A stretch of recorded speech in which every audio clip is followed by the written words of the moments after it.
Hello students, welcome to EduTap. I am Tanushree. As we all know, NABARD notification is round the corner. अब notification किसी भी वक्त आ सकती है. बहुत ज़्यादा excitement है students में इस बात को लेकर के, but at the same time there are a lot of fears, there are a lot of anxieties, especially for the ESI component. ठीक है, syllabus कैसे cover करना है, कहाँ से cover करना है, important topics क्या क्या हैं, हमारे sources क्या होने चाहिए, करंट अफेयर्स कितना इंपॉर्टेंट है, स्टैटिक पार्ट कितना इंपॉर्टेंट है, इन सारी चीजों को लेकर के बहुत सारे डाउट्स होते हैं जो स्टूडेंट्स के मन में होते हैं. इन्हीं सारे डाउट्स को रिजॉल्व करने के लिए today we have brought this video for you. ठीक है, आज हम ये वीडियो सिर्फ उन्हीं सारे डाउट्स को लेकर के आ रहे हैं ताकि नोटिफिकेशन आए तब तक आप अपने ईएसआई का काफी सारा सिलेबस कवर कर चुके हो. अब क्योंकि टाइम बहुत लिमिटेड है तो आपके लिए इंपॉर्टेंट टॉपिक्स को जानना, इंपॉर्टेंट रिसोर्सेज को जानना, उन्हें कैसे कवर करना है ये जानना बहुत जरूरी है ताकि आप इधर उधर भटक कर अपना टाइम वेस्ट ना करें और एकदम पिन पॉइंट स्ट्रैटेजी के साथ अपने एग्जाम के लिए तैयारी कर सकें. ठीक है, ओके, सो स्टार्ट करते हैं.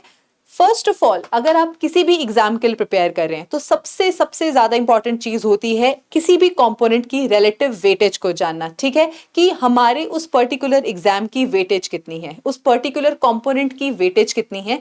ठीक है, क्योंकि जितनी वेटेज है हमें ड्यू इंपॉर्टेंस उतनी ही देनी है. अगर हम बात करते हैं ईएसआई की तो ईएसआई नाबार्ड के फेज 1 और फेज 2 दोनों में ही बहुत इंपॉर्टेंट है. कैसे इंपॉर्टेंट है आइए देखते हैं. फेज 1 के अंदर कट ऑफ डिसाइड होती है मेरिट सेक्शन के बेसिस पर. मेरिट सेक्शन के अंदर हमारे पास होते हैं 3 पार्ट्स. ठीक है, एआरडी, ईएसआई एंड जीए. ठीक है, और ये तीनों पार्ट्स मिलकर बनाते हैं 100 मार्क्स. ठीक है, so if we talk about the 100 marks of the merit section, ESI contributes 40 marks to it. ठीक है, 40 मार्क्स ईएसआई को डेडिकेटेड है हमारे फेज 1 मेरिट सेक्शन के अंदर. ठीक है, this shows how important this subject is. ठीक है, it is actually the king maker for phase 1 and not just for phase 1, also if you see for the phase 2. In the phase 2 examination we have paper 1, paper 2. Paper 1 is descriptive English and paper 2 it is of ESI and ARD. Out of the phase 2 ESI ARD paper, which is of 100 marks, 50 marks are devoted only to ESI.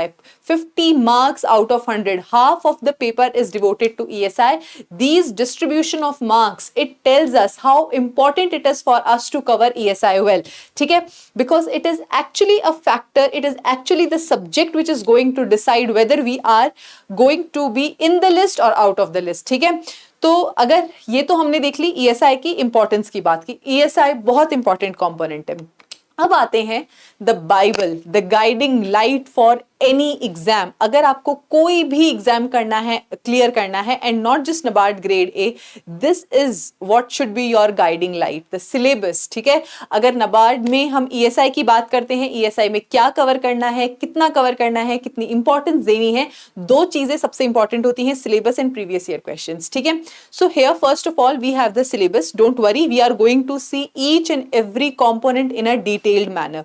ठीक है, लेकिन at the same time the first and the foremost important question is regarding these syllabus points, right? It is whether to cover the static more or should we give more importance to the current part. ठीक है, static ज्यादा करें या current ज्यादा करें. ठीक है, as far as NABARD examination is concerned and as far as ESI in NABARD examination is concerned, it is the current affairs which dominates the scenario. ठीक है, सबसे ज्यादा इंपॉर्टेंट, सबसे ज्यादा जरूरी जो कंपोनेंट है वो है करंट अफेयर्स का. अगर मैंने जैसे फेज 1 में बात करी कि 40 क्वेश्चंस आते हैं ESI में, 40 क्वेश्चंस में अराउंड 35 to 36 क्वेश्चंस जो हैं they are dedicated to the current affairs of ESI. This tells us the importance of ESI in NABARD grade A examination. ठीक है, ESI components are very important, but does this mean that we have to ignore the static part? ठीक है, क्या हम static को छोड़कर जा सकते हैं? ये गलती कभी मत कीजिएगा. क्यों? 2 रीजंस हैं इसके. ठीक है, सबसे पहला रीजन है कि अगर आपको करंट अफेयर्स भी कवर करना है, ठीक है, नाबार्ड ग्रेड ए एग्जामिनेशन का जो पैटर्न है, यहां पर ऐसा नहीं है कि आपने हेडलाइन में करंट अफेयर्स कवर किए और आपका हो गया. ठीक है, you have to understand the current affairs, you have to go a bit in depth. ठीक है, ये इन डेप्थ, ये अंडरस्टैंडिंग जो है करंट अफेयर्स की, ये आती है स्टैटिक पार्ट से. ठीक है, जिस बच्चे का स्टैटिक कवर नहीं है उसको करंट अफेयर्स समझने में बहुत ज्यादा दिक्कत होगी, ठीक है। वो जो भी चीज पढ़ेगा साथ के साथ उसे गूगल करनी पड़ेगी, इसका क्या मतलब है, इसका क्या मतलब है, ठीक है। तो जो हमारा करंट अफेयर्स है उसका फाउंडेशन होता है स्टैटिक पार्ट। आप करंट अफेयर्स को बिल्ड ऑन करते हैं स्टैटिक पार्ट के ऊपर। So first of all, to understand current affairs it becomes very important for you to cover the static part. Secondly, if we talk about the descriptive part of paper 2, ठीक है, out of the 100 marks, 50 marks are for objective and 50 marks are for descriptive. In that descriptive part, a lot of times purely static questions are asked from ESI, ठीक है। अक्सर ESI से 15 marker का एक static question पूछ लिया जाता है। मॉनेटरी पॉलिसी पे आ गया, या इन्फ्लेशन के ऊपर आ गया, ठीक है, नेशनल इनकम के ऊपर आ गया, ग्रोथ एंड डेवलपमेंट के ऊपर आ गया। How will you tackle such a question which is of 15 marks and if you have not covered ESI? अगर आप ESI बिना पढ़े गए हैं और आप इस तरीके के क्वेश्चन को कैसे टैकल करने वाले हैं, ठीक है। और अगर आप इस क्वेश्चन को टैकल नहीं कर पाए which is a 15 mark question, you are out of the race, simply out of the race, ठीक है। वहीं पर तय हो जाएगा, आपको रिजल्ट का वेट करने की भी जरूरत नहीं है कि whether you are in the list और आउट ऑफ द लिस्ट, ठीक है। It is as simple as that, ठीक है। तो इन दो पार्ट्स के लिए ये बहुत इंपॉर्टेंट हो जाता है, इन दो रीजंस की वजह से बहुत इंपॉर्टेंट हो जाता है कि हम ESI के स्टैटिक को इग्नोर ना करें, ठीक है। लेकिन क्योंकि अब टाइम बहुत कम रह गया है, तो क्या हम सारा का सारा स्टैटिक पढ़ने बैठे या ये सारे पॉइंट्स को कवर करते रहें, ये भी जरूरी नहीं है। आगे हम देखेंगे कि हर एक कंपोनेंट में से कितना स्टैटिक करना है और कितना करंट करना है, ठीक है। वन बाय वन हम सारे कंपोनेंट्स को देखते हैं, चलिए।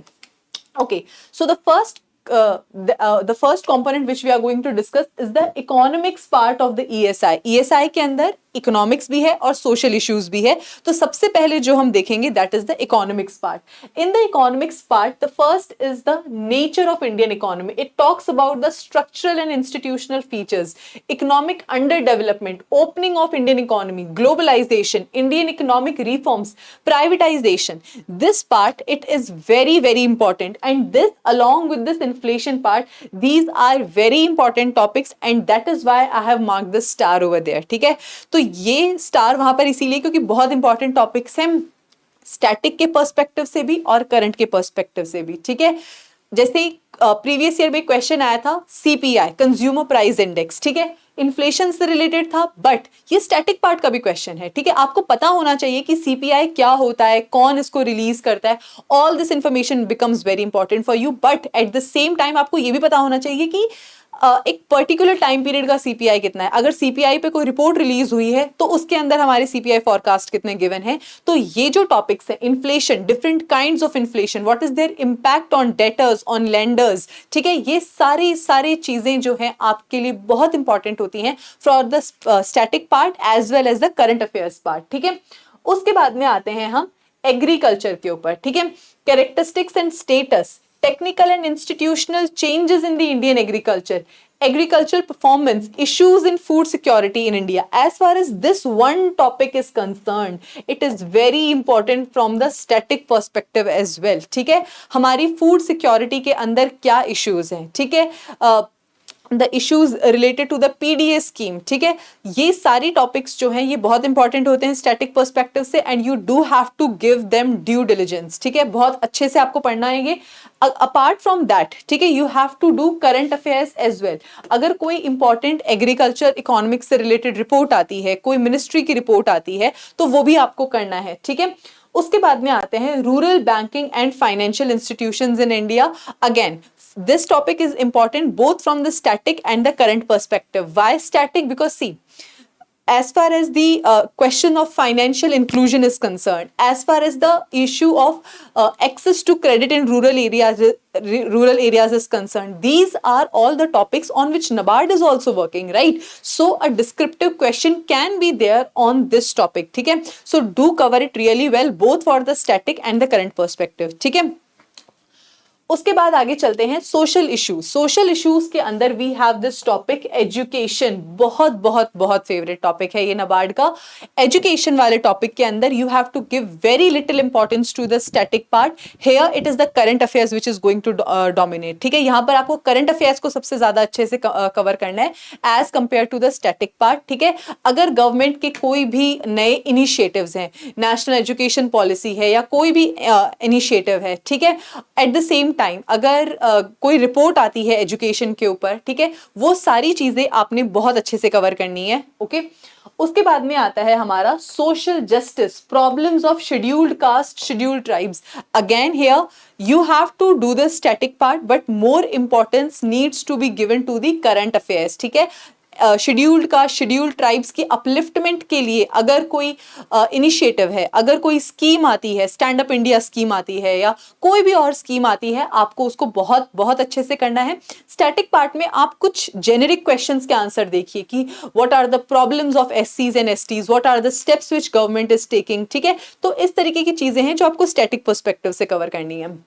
उसके बाद में we have social structure in India. In this topic this point, gender issues, it becomes very important. Health and environment, this is again very important, ठीक है। और यहाँ पर current affairs again dominating factor रहेगा, ठीक है। उसके बाद poverty alleviation and employment generation, again a star topic, very important from the NABARD perspective.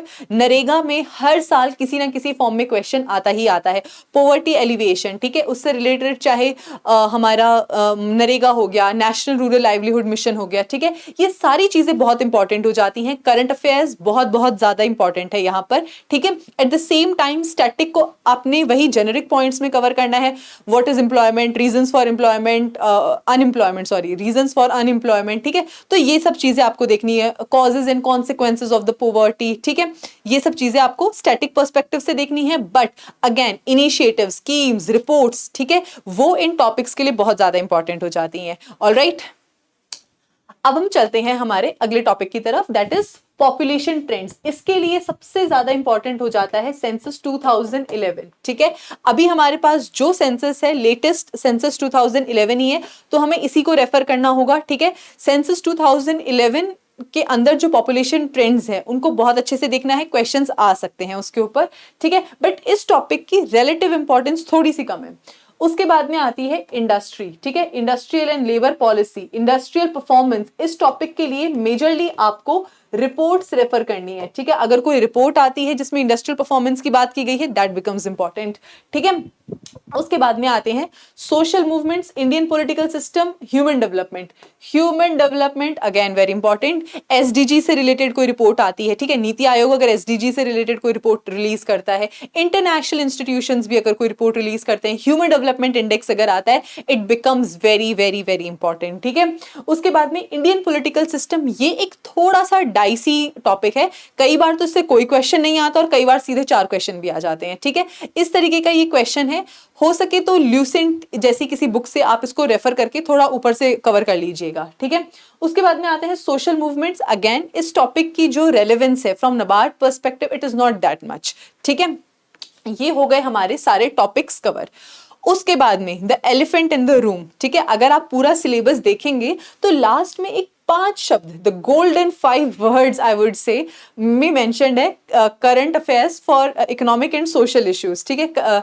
इस current issues of economic and social life, something like this has been written in the syllabus, ठीक है। सिर्फ 5 शब्दों में ये बात कही गई है, but this is the elephant in the room, सबसे सबसे ज्यादा इंपॉर्टेंट टॉपिक अगर ईएसआई के लिए कुछ है तो वो है हमारा करंट अफेयर्स, ठीक है। इकोनॉमिक और social issues, current economic and social issues सबसे सबसे ज्यादा इंपॉर्टेंट हैं। पहले भी बताया था, फिर रिपीट कर रही हूं, फेस 1 के अंदर out of 40 questions 30 to 35 are dedicated to ESI, sorry current affairs, ठीक है। तो ये रिलेटिव इंपॉर्टेंस है इस सब्जेक्ट की, ठीक है। ओके, अब current and economic social issues की भी अगर हम बात करें तो क्या यहाँ पर हमें सब कुछ पढ़ना होता है? बिल्कुल नहीं।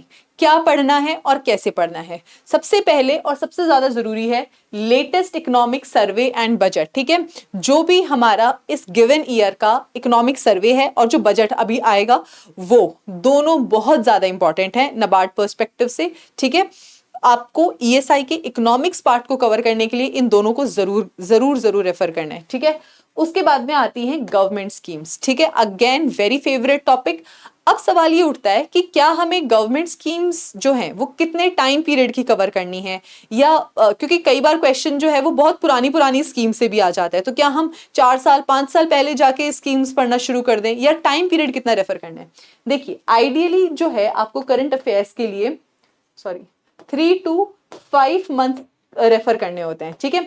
Current affairs of 3 to 5 months जो हैं वो आपको रेफर करने होते हैं करंट अफेयर्स के लिए।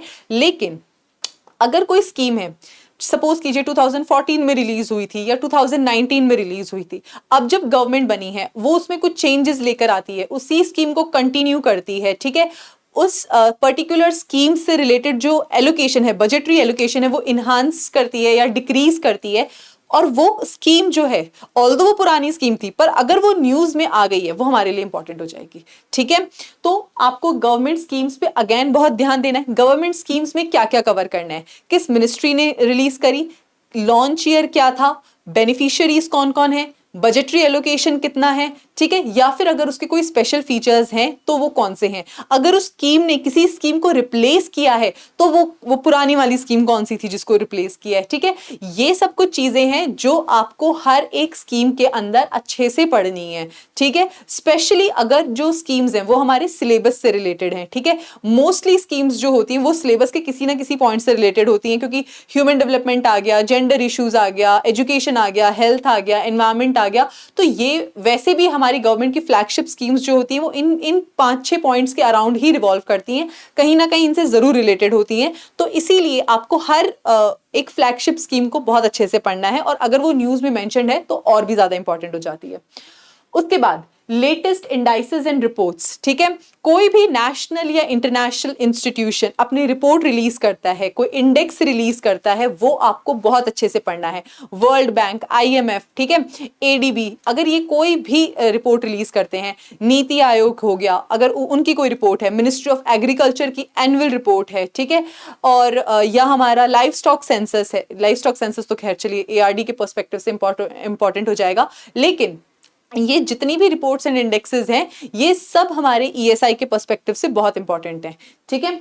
उसके बाद में current developments related to the syllabus topic, उसके अलावा भी जितने भी हमारे करंट अफेयर्स हैं, कोई गवर्नमेंट का इनिशिएटिव है, कोई कॉन्फ्रेंस हुई है, कोई समिट्स हुई हैं, ठीक है, कोई GDP फॉरकास्ट दिया गया है, वो सब इंपॉर्टेंट हो जाते हैं गिवन कि वो हमारे सिलेबस टॉपिक से मैच कर रहे हो, ठीक है। बस आपको इतना देखना है, सिलेबस जो है ना उसे अपने सामने पेस्ट कर लीजिए। आप जिस टेबल पर पढ़ते हैं, लाइब्रेरी में पढ़ते हैं, घर पे पढ़ते हैं, जहां भी आप पढ़ रहे हैं, सिलेबस अपनी आंखों के सामने रखिए, उठते बैठते किसी होली स्क्रिप्चर की तरह उसे पढ़िए। आपको सिलेबस याद होना चाहिए। अगर आपको सिलेबस याद है, आप न्यूज़पेपर रीड कर रहे हैं या आप कोई कंपाइलेशन भी रीड कर रहे हैं फॉर दैट मैटर, ठीक है, आप फिल्टर आउट बहुत आसानी से कर लेंगे, ठीक है।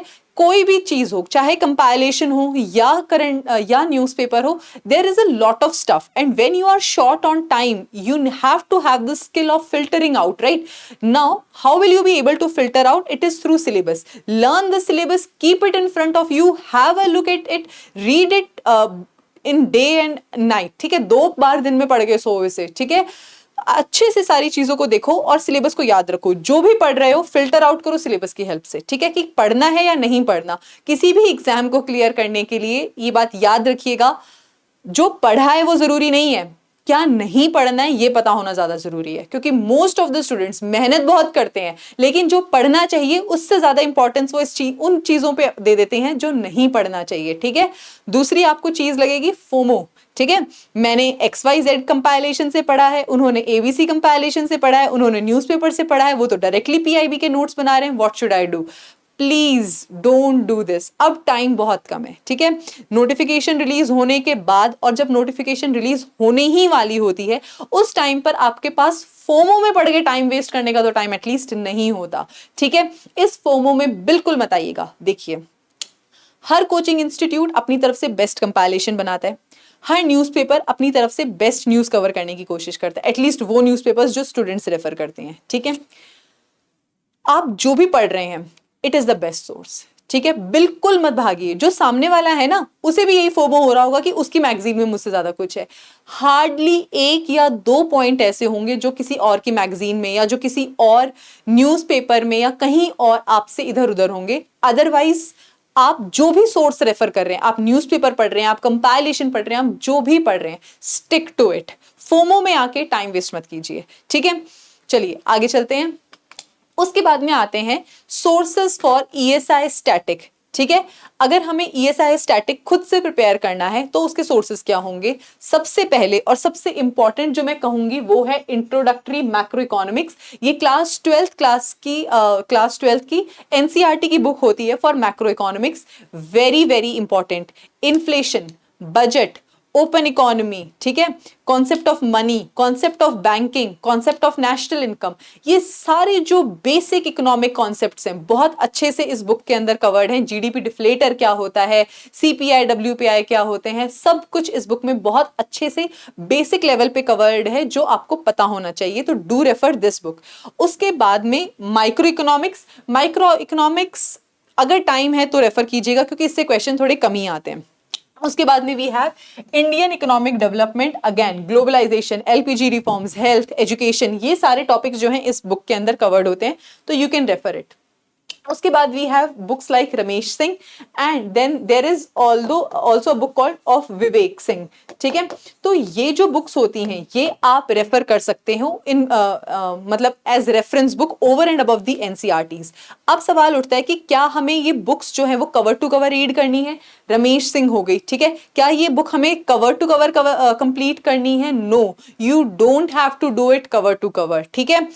आपने कुछ टॉपिक्स अपने NCERT से कवर कर लिए हैं, अब आप सिर्फ सिलेबस को देखिए कि सिलेबस वाले कौन से पॉइंट्स हैं जो हमारी उस बुक के अंदर गिवन है, ठीक है। आपको सिर्फ सिलेबस वाले पॉइंट्स ही रीड करने हैं और उसमें भी ऐसा नहीं है कि आप घुस घुस के पढ़ रहे हैं, ठीक है। ऊपर ऊपर से देखिए, NCERT में जो पढ़ा था, ठीक है, मैक्रो इकोनॉमिक्स के NCERT में जो रीड किया था, अगर उसके ओवर एंड अबव कोई इंफॉर्मेशन गिवन है, कोई एडिशनल इंफॉर्मेशन गिवन है, ठीक है, तो आप उसको अपने नोट्स में नोट डाउन कर सकते हैं। अदरवाइज कवर टू कवर पढ़ने की, इन बिटवीन लाइंस पढ़ने की कोई नीड नहीं है, ठीक है। उसके बाद में आता है सोशल इश्यूज। सोशल इश्यूज के लिए there is a very good book by Ram Ahuja which is social problems in India, ठीक है। बहुत अच्छे से यहाँ पे हमारी health related, education related, demographic dividend related जो प्रॉब्लम्स हैं वो इस बुक के अंदर रेफर्ड है। प्लीज डू रेफर इट, ठीक है। सोशल इश्यूज के लिए आप social problems in India by Ram Ahuja को रेफर कर सकते हैं। उसके बाद आते हैं ESI करंट अफेयर्स। वो कहां से कवर किए जाएं? The first and the foremost source is newspaper, ठीक है। जो GA रिलेटेड हैं, समिट्स हैं, कॉन्फ्रेंसेस हैं, रिपोर्ट्स हैं, ये सब जो है न्यूज़पेपर में कवर किया जाता है। आप कोई भी न्यूज़पेपर, एक ही न्यूज़पेपर रेफर कीजिएगा, लेकिन अगेन फोमो में आके 4 न्यूज़पेपर पढ़ के टाइम वेस्ट करने की जरूरत नहीं है। न्यूज़पेपर रीड करना है। अगेन एक और बहुत जरूरी चीज, न्यूज़पेपर थोड़ा डिस्ट्रैक्टिंग भी हो जाता है क्योंकि सारा मसाला भी हमें न्यूज़पेपर में मिलता है, ठीक है। तो न्यूज़पेपर के बॉलीवुड वाले पेज पे जाके डिस्ट्रैक्ट मत हो जाना, किसी भी चटपटी खबर पे डिस्ट्रैक्ट मत हो जाना। टाइम बहुत कम है, अपना फोकस रखिए अपने सिलेबस वाले टॉपिक्स के ऊपर। अगर कोई न्यूज़ आपके सिलेबस से इंपॉर्टेंट है उस पर ध्यान दीजिए, नहीं इंपॉर्टेंट है रहने दीजिए, ठीक है। किसी ने किसी को मार दिया, किसी ने किसी के साथ कुछ किया, किसी की शादी हो गई, किसी की शादी में 5,000 करोड़ खर्च हो गए, ये आपके सिलेबस का पार्ट नहीं है। मत रेफर कीजिएगा, मत फंसिएगा इन सब चीजों में और अपना टाइम वेस्ट मत करना, ठीक है। उसके बाद में आता है PIB। अगेन बहुत ही अच्छा, बहुत ही प्यारा मैं कहूंगी सोर्स है as far as the current affairs is concern. Government schemes, government reports, initiatives इस सोर्स से ज्यादा अच्छे और कहीं कवर नहीं होते। बहुत डिटेल में आपको जो है यहाँ पर कवरेज मिलेगा और आप अच्छे से इसको कवर कर सकते हैं। आफ्टर दैट अगर आपको फिर भी लगता है कि मेरे स्कीम्स वगैरह के अंदर कुछ चीजें इनकम्प्लीट रह गई हैं या मुझे और एड ऑन करना है, then you can refer to Vikaspedia, ठीक है। उसके अलावा मिनिस्ट्री रिपोर्ट्स के लिए या जो हमारी कुछ इंपॉर्टेंट मिनिस्ट्रीज हैं जैसे ministry of agriculture, ministry of finance, ministry of health and family welfare, ministry of child care development, women and child care development, अगर ऐसी कुछ मिनिस्ट्रीज हैं, ministry of education, in ministries की एनुअल रिपोर्ट्स के लिए आप मिनिस्ट्री वेबसाइट को जाके रेफर कर सकते हैं, ठीक है। तो ये हो गए हमारे सोर्सेस करंट अफेयर्स के लिए, ठीक है। उसके बाद अब क्योंकि टाइम बहुत कम रह गया है, ठीक है, तो हर बात की एक ही बात कि इंपॉर्टेंट टॉपिक्स बता दीजिए, ठीक है, बिल्कुल बता देते हैं। अगर इंपॉर्टेंट टॉपिक्स की बात की जाए तो measurement of growth, opening of Indian economy, inflation, monetary policy, fiscal policy, ठीक है, employment generation and poverty alleviation, international economic institution, world bank, WTO, ठीक है, IMF, ADB, ये सब जो इंस्टीट्यूशंस हैं ये बहुत इंपॉर्टेंट है। यहाँ पे लाइन ड्रॉ कर लीजिए ऐसे, सबसे ज्यादा इंपॉर्टेंट टॉपिक्स हैं हमारे यही वाले।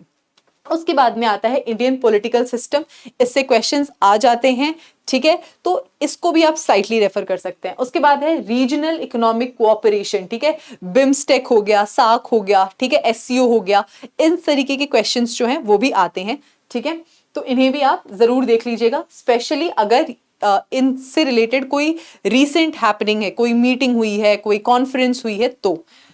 उसके बाद में ये टॉपिक जो है ये इंपॉर्टेंट बहुत हो जाता है फ्रॉम दी फेज 2 पर्सपेक्टिव, ठीक है, rural banking and financial institutions, ठीक है, तो ये बात हो गई हमारे कुछ इंपॉर्टेंट टॉपिक्स के ऊपर। अब मैं जितने पॉइंट्स पे सोच सकती थी या जितने पॉइंट्स मुझे जरूरी लगे कवर करने, वो सब मैंने इस वीडियो में कवर करने की कोशिश करी है। But if you have any query, ठीक है, इसके बावजूद भी आपको कोई डाउट है, कोई क्वेरी है, please do write it in the comment section below. I will be more than happy to answer all your queries, ठीक है, आप कमेंट सेक्शन में लिख के हमें बताइए कि क्या इशू है। और अगर इसके अलावा if you want, because notification is again round the corner, you must be having a lot of doubts, a lot of questions, if they are there and if there is any specific topic on which you want us to make a video, please again do write it in the comment section below. And as far as the PDF of this lecture is concerned, it will be available on our Telegram channel. You can join it, and if you have not subscribed to our YouTube channel, please do subscribe it for more such useful videos. Okay, so with this we come to an end of our today's strategy session. I hope you enjoyed it. We'll be meeting soon again with such a useful session. Till then, study well and take care.